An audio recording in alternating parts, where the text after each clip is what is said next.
Ramoji film city, Hyderabad. Ramoji film city दुनिया की सबसे बड़ी फिल्म सिटी है।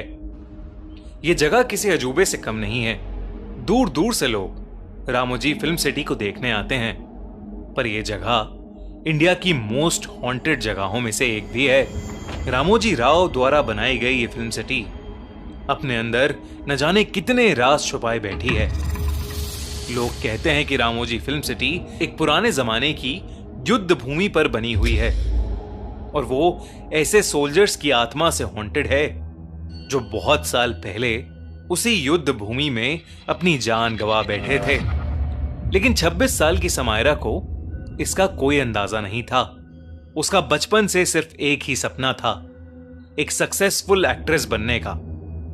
पर उस सपने को पूरा करने में बहुत स्ट्रगल भी था।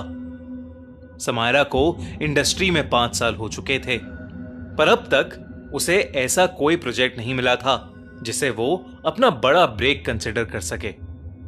समायरा की अब अपने सपने पर गिव अप करने की नौबत आ गई थी।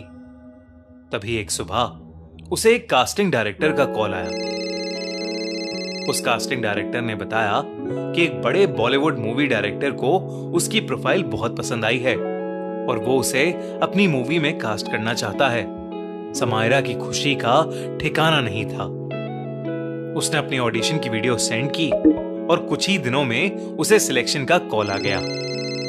समायरा को रामोजी फिल्म सिटी में शूटिंग का इनविटेशन आया और वो निकल पड़ी अपने सपने को मुमकिन करने के लिए। रामोजी फिल्म सिटी के बारे में जितना समायरा ने सुना था वो उससे भी ज्यादा सुंदर थी। मूवी का सेट बहुत ही बड़ा था।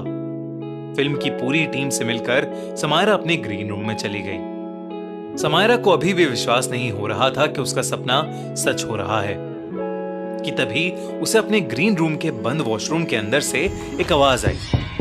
समायरा को यह बात बहुत अजीब लगी। वो अंदर से बज रहे दरवाजे के पास गई तो आवाज और तेज हो गई। ऐसा लग रहा था कि कोई उस वॉशरूम के अंदर फंस गया है और बाहर आने के लिए खटखटा रहा है। लेकिन जब समायरा ने वो दरवाजा खोला तो उस बाथरूम के अंदर कोई नहीं था। समायरा इस बारे में सोच ही रही थी कि तभी उसे कुछ फूटने की तेज आवाज आई।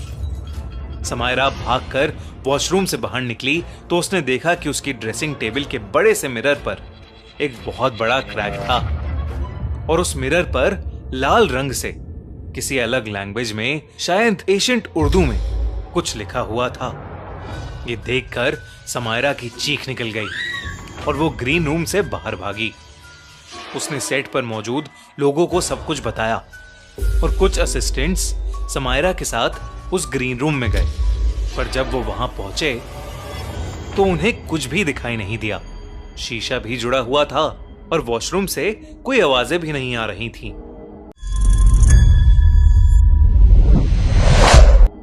समायरा की बात पर कोई विश्वास नहीं कर पा रहा था और क्योंकि शूट बस शुरू ही होने वाली थी तो कुछ मेकअप आर्टिस्ट उसका मेकअप करने लगे। समायरा को भी अपने साथ हुआ ये किस्सा भुलाना पड़ा और वो शूट से पहले अपनी लाइंस की रिहर्सल करने लगी।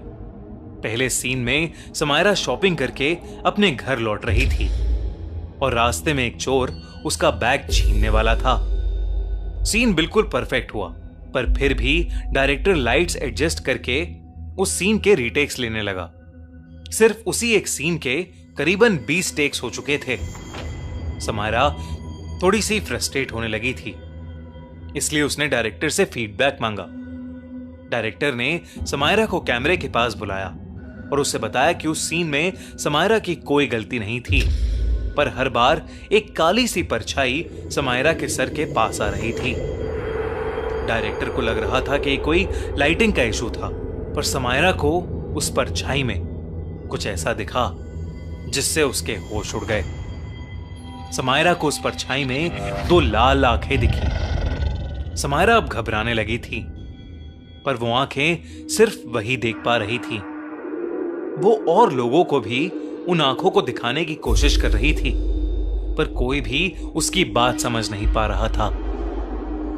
डायरेक्टर ने डिसाइड किया कि वो इस सीन को स्किप करेंगे और अब इंडोर सीन्स को पहले शूट करेंगे। अगले शॉट में समायरा अपने घर के काउच पर बैठी हुई चाय पी रही थी।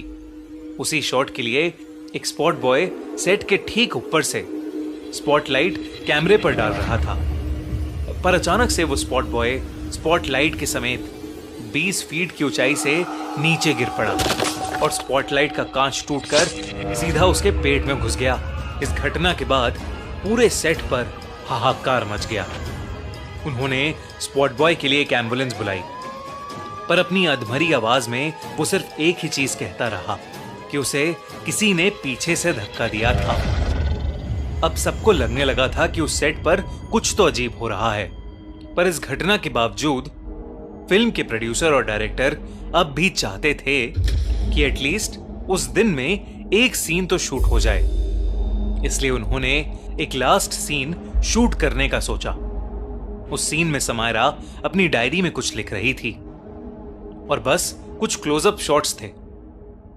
उस सीन को शुरू करने के लिए डायरेक्टर ने एक्शन बोला, लेकिन समायरा फिल्म की स्क्रिप्ट से कुछ अलग ही एक्शंस कर रही थी। जब डायरेक्टर ने देखा कि समायरा फिल्म के क्यूज को फॉलो नहीं कर रही, तो उसने जोर से कट चिल्लाया, पर समायरा फिर भी नहीं रुकी। समायरा अब अपना सर झुकाकर बस उस डायरी में कुछ लिखे जा रही थी। समायरा अब किसी अलग भाषा में कुछ बड़बड़ाने भी लगी थी।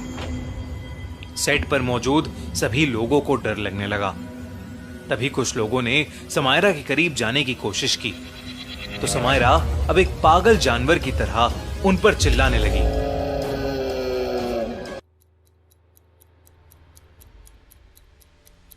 उसका पूरा मेकअप उसके चेहरे पर फैल गया था। उसके बाल भी अपने आप बिखरने लगे और उसके चेहरे को ढकने लगे। समायरा अचानक बहुत ही ज्यादा डरावनी लगने लगी थी। वहां खड़े सब लोग कांप उठे थे। उसकी भाषा को कोई नहीं समझ पा रहा था, पर कुछ सेकंड्स तक चीखने के बाद समायरा अचानक ही जमीन पर गिर पड़ी और बेहोश हो गई। जब समायरा उठी तो वो एक हॉस्पिटल में थी और उसके पास उस फिल्म की एक मेकअप आर्टिस्ट बैठी हुई थी।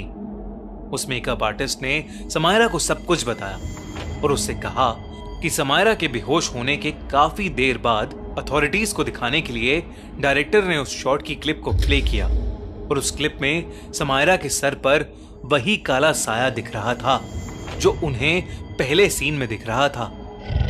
वो काला साया कैमरे के एकदम पास आया और उसके बाद रिकॉर्डिंग बंद हो गई। इस घटना के बाद उस मूवी की शूटिंग को वहीं बंद कर दिया गया।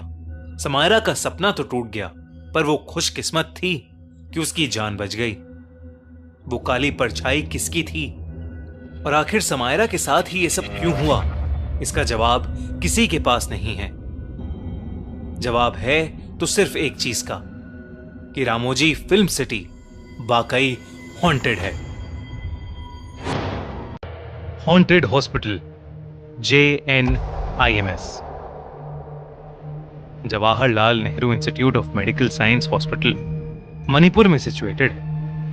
बहुत सालों से यह hospital essential medical services public को प्रोवाइड करता आया है, पर इस हॉस्पिटल के बारे में बहुत सी अफवाहें हैं जो अब धीरे धीरे बढ़ती ही जा रही हैं, और इन अफवाहों की माने तो यह जगह हॉन्टेड है। कहा जाता है कि यहाँ गायनाकोलॉजी डिपार्टमेंट और उसके पास वाले वॉशरूम्स और कॉरिडोर रात के समय में सेफ नहीं है। ऐसी ही एक रात को नर्स अनंता, जिसने JNIMS हॉस्पिटल हाल ही में ज्वाइन करा था, रात को गायनाकोलॉजी डिपार्टमेंट में एक पेशेंट को अटेंड कर रही थी कि तभी अचानक से उसे कॉरिडोर में किसी के रोने की आवाज आई। उसने सोचा कि इतनी रात को कौन रो रहा है, तो वो कॉरिडोर में जाकर चेक करने लगी। उसे कॉरिडोर में भी रोने की आवाज तो आ रही थी, लेकिन उसे कोई दिख नहीं रहा था। उसे ये सब बहुत अजीब लगा, तो वो कॉरिडोर में इस आवाज की ओर बढ़ने लगी। वो कॉरिडोर के एंड तक पहुंच गई, लेकिन पूरे कॉरिडोर में किसी इंसान का कोई नामो निशान नहीं था। अनंता घबराने लगी थी क्योंकि आवाज और तेज होती जा रही थी, और वहां कोई भी नहीं था। अनंता डर से वापस पेशेंट रूम में जाने लगी और जैसे ही वो वापस जाने के लिए मुड़ी, उसको अपने पीछे किसी के होने का एहसास हुआ। उसे लगा जैसे उसके पीछे कोई खड़ा है, लेकिन इससे पहले अनंता कुछ कर पाती, अचानक से उस कॉरिडोर की लाइट्स फ्लिकर होने लगी और उसके अगले ही सेकंड वो फ्लिकर होना बंद हो गई। अनंता को एहसास होने लगा कुछ तो जरूर कुछ अननेचुरल हो रहा है। रोने की आवाज बढ़ती गई और जैसे ही अनंता ने पीछे मुड़कर देखा तो एक औरत पेशेंट के कपड़ों में वहां जमीन पर दीवार की तरफ मुड़कर बैठी हुई दीवार को रोते रोते स्क्रैच कर रही थी।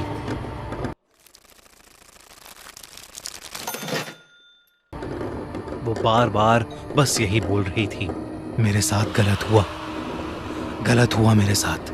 ये देखकर अनंता एकदम सुन्न पड़ गई थी, जैसे अनंता की बॉडी ही फ्रीज हो गई हो। अनंता को समझ नहीं आ रहा था कि अचानक से उसके साथ ऐसा क्या हो रहा है और उसके सामने वो लेडी पेशेंट कौन है और ऐसे क्यों बिहेव कर रही है।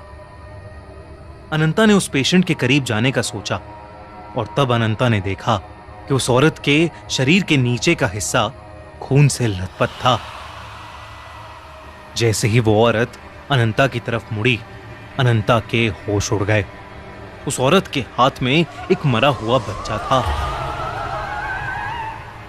और वो उस बच्चे को लेकर अनंता की तरफ ही चलते हुए आ रही थी।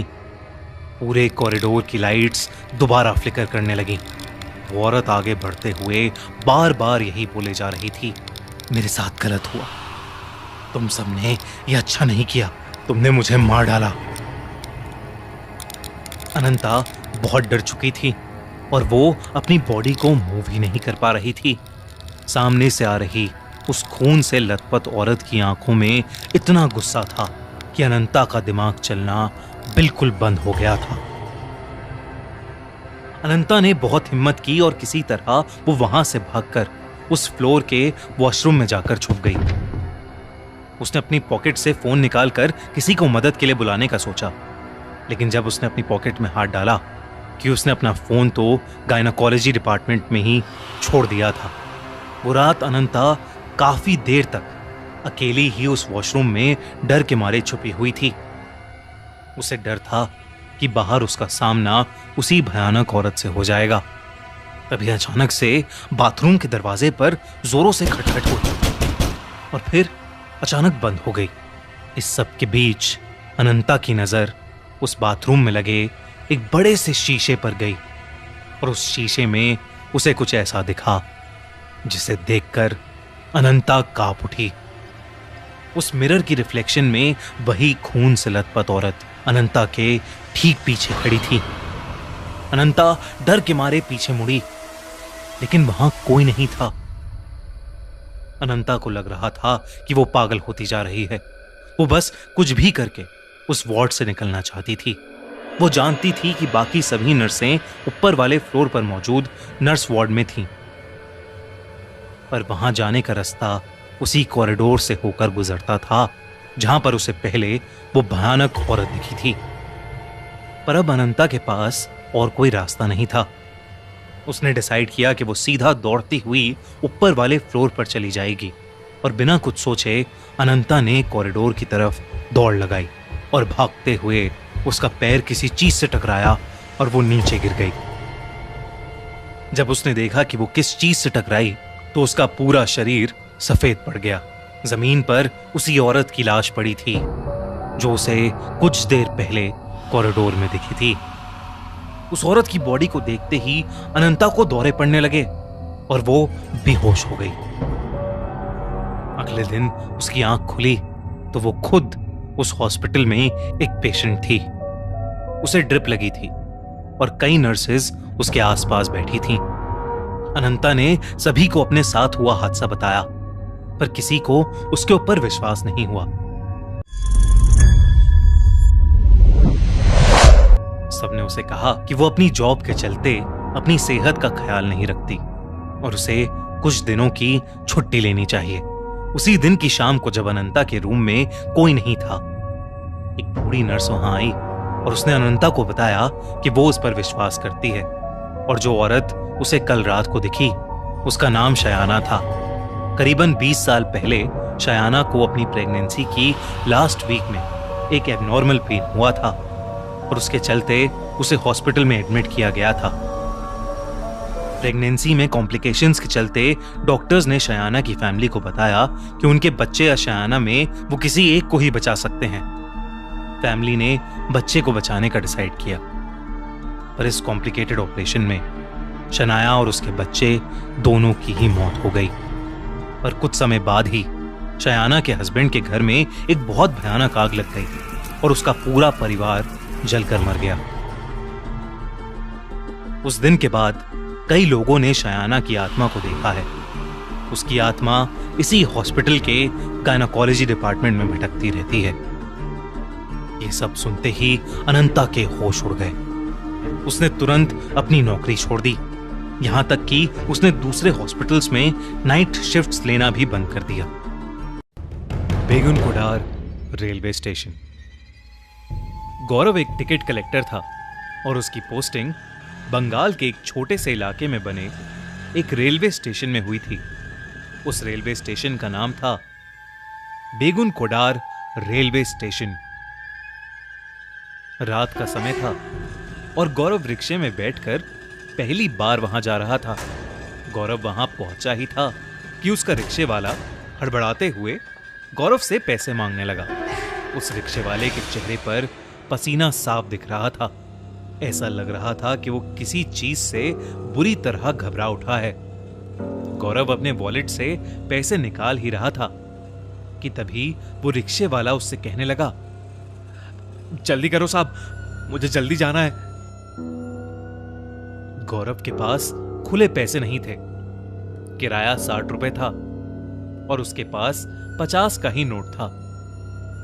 लेकिन इससे पहले कि गौरव कुछ कहता, वो रिक्शे वाला वही 50 रुपए का नोट लेकर वहां से तेजी से अपना रिक्शा लेकर चला गया। गौरव को उसकी हड़बड़ाहट थोड़ी अजीब लगी, पर क्योंकि वो स्टेशन देर से पहुंचा था तो उसे अभी बहुत काम था, इसलिए गौरव ने उस रिक्शे वाले को नजरअंदाज किया और स्टेशन के अंदर चला गया। स्टेशन पर पहुंचकर गौरव को वहां सफाई करता हुआ एक कर्मचारी मिला। गौरव जैसे ही उसके करीब गया, वो आदमी मुस्कुराया और अपना काम छोड़कर गौरव को स्टेशन दिखाने लगा। स्टेशन में एक टिकट काउंटर था और टीटी के लिए एक छोटा सा रेलवे क्वार्टर बना हुआ था। गौरव ने स्टेशन को जब पूरी तरह से खाली देखा तो उसने मजाक में उस कर्मचारी से पूछा, यहां इतना ही सन्नाटा रहता है हमेशा या कोई आता जाता भी है? ये सुनते ही उस कर्मचारी ने कुछ अजीब सा जवाब दिया। उसने कहा, साहब, कोई गांव वाला आए या ना आए, वो तो जरूर ही आएगी। इतना कहकर वो कर्मचारी चुप हो गया। गौरव ने उससे पूछा कि वो क्या कहना चाह रहा है। इस पर कर्मचारी ने कोई जवाब नहीं दिया और बात को टालने के लिए वो गौरव के लिए चाय लेने चला गया। आज गौरव की उस स्टेशन पर पहली रात थी। गौरव ऑफिस में बैठा कुछ रजिस्टर्स अपडेट कर रहा था कि तभी जोर से ट्रेन के हॉर्न की आवाज आई। उस रात की पहली ट्रेन जो बेगुनकुडार रेलवे स्टेशन से गुजर रही थी, उसे चार्ट के हिसाब से तो स्टेशन पर रुकना चाहिए था, पर वो ट्रेन बिना रुके स्टेशन से आगे जाने लगी। इतने में गौरव ने देखा कि एक लड़की प्लेटफॉर्म पर ट्रेन के पीछे पीछे उसे रोकने के लिए भाग रही थी। गौरव जैसे ही उठकर प्लेटफॉर्म तक पहुंचा, वो लड़की उसे कहीं भी दिखाई नहीं दी। उसे लगा कि शायद ये उसका वहम होगा और इसलिए वो अपने ऑफिस में वापस आ गया। करीबन आधा घंटा बीता और एक और ट्रेन उस स्टेशन पर आई, पर वो भी बिना रुके वहां से निकलने लगी। गौरव ट्रेन के बारे में कुछ सोच पाता कि उससे पहले ही उसे फिर से वही लड़की ट्रेन के पीछे प्लेटफॉर्म पर भागती हुई दिखी। गौरव ने उस लड़की को कई आवाजें लगाई, पर वो लड़की ट्रेन के पीछे दौड़ती हुई आगे तक निकल गई। इस बार भी जब तक गौरव प्लेटफॉर्म पर पहुंचा, वो लड़की फिर से कहीं खो गई। गौरव को अब थोड़ा अजीब लगा, इसलिए उसने सोचा कि अगली ट्रेन का इंतजार वो प्लेटफॉर्म पर ही करेगा। उसे लगा कि ट्रेन का ड्राइवर उसे सामने खड़ा देख ट्रेन को जरूर रोकेगा। करीबन आधा घंटे बाद एक और ट्रेन आई। गौरव को स्टेशन पर खड़ा देख ड्राइवर ने ट्रेन को धीमा तो किया, पर एकदम से उस ड्राइवर के चेहरे का रंग उड़ गया और उसने फिर से ट्रेन की स्पीड बढ़ा दी और ट्रेन को उस स्टेशन के प्लेटफॉर्म के सामने से तेजी से निकाल के ले गया। गौरव ड्राइवर को आवाज लगाने ही वाला था कि तभी उसने देखा कि सफेद साड़ी पहने वही लड़की दौड़ती हुई आई और प्लेटफॉर्म पर भागती हुई ट्रेन से भी आगे निकल गई। गौरव को अपनी आंखों पर यकीन ही नहीं हो रहा था, क्योंकि वो लड़की गौरव की आंखों के सामने ट्रेन की रफ्तार से भी तेज भाग रही थी। ये देखकर गौरव एकदम सहम सा गया और वो दौड़कर अपने ऑफिस में आ गया और अपने आप को उसने अंदर से बंद कर लिया।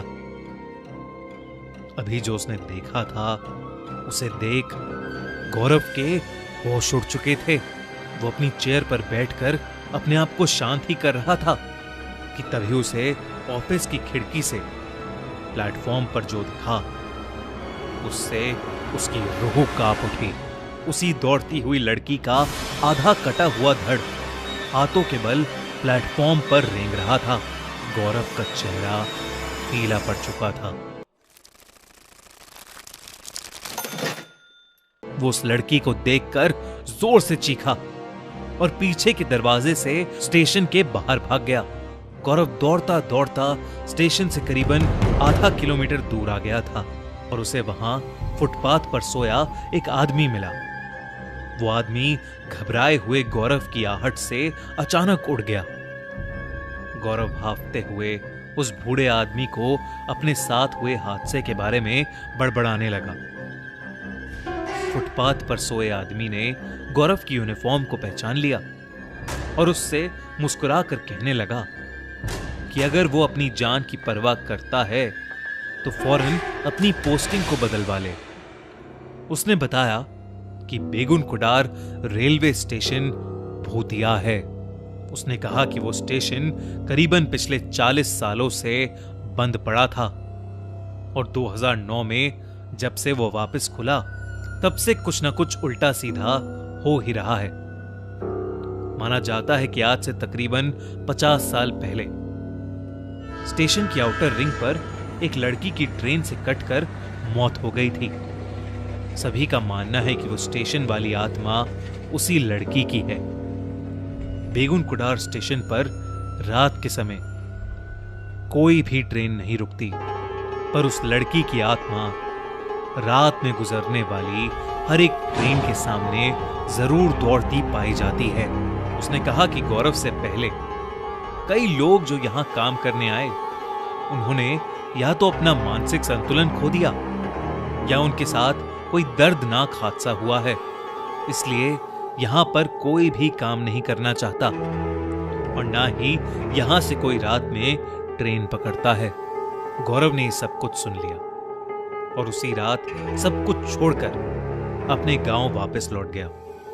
इस वजह से उसे नौकरी से कुछ महीनों के लिए सस्पेंड भी कर दिया गया था, पर शायद उस स्टेशन को छोड़कर उसने अपनी जान बचा ली। और अगर आपको एक कहानी अच्छी लगी तो हमारा चैनल खूनी मंडे सब्सक्राइब करना बिल्कुल मत भूलिएगा।